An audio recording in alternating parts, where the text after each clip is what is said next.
Abduqodir Husanov $500 ming kamerani rasvo qildi.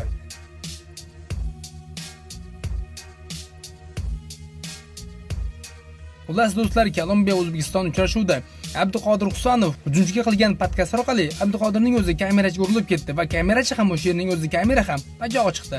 Shundan keyin kamerachi to'g'ri Vanesaga kamera bo'lsa musulxonaga oldi.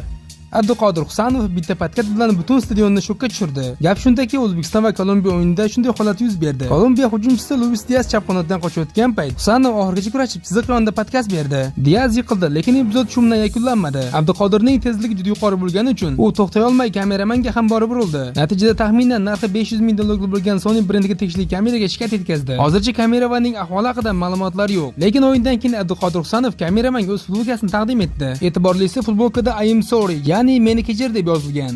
O'zbek himoyachisi Husanovning kameraman ham zarbasini va tezligini his qildi. Endi u keyingi o'yinlarda Husanovdan sal nariroq kameraga oladi. Albatta, Husanov kameramanga futbolkasini bergani tahsinga loyiq. Bu holat butun Kolumbiya muxlislarini shokka tushirdi. Hattoki ijtimoiy tarmoqlarni ham larzaga soldi. O'zbekiston milliy terma jamoasi Kolumbiya terma jamoasiga 3-1 hisobida mag'lub bo'lgan bo'lsa-da, yakunda Kolumbiya muxlislari ham O'zbekistonga muxlislik qildi va O'zbekiston terma jamoasi mag'lubiyatga uchragan bo'lsa-da, ularni qo'llab-quvvatladi. Butun stadion O'zbekiston deb baqirishdan to'xtamadi. Ayniqsa Abbos Fayzullayevning bu goli uchrashuvga bezak berdi.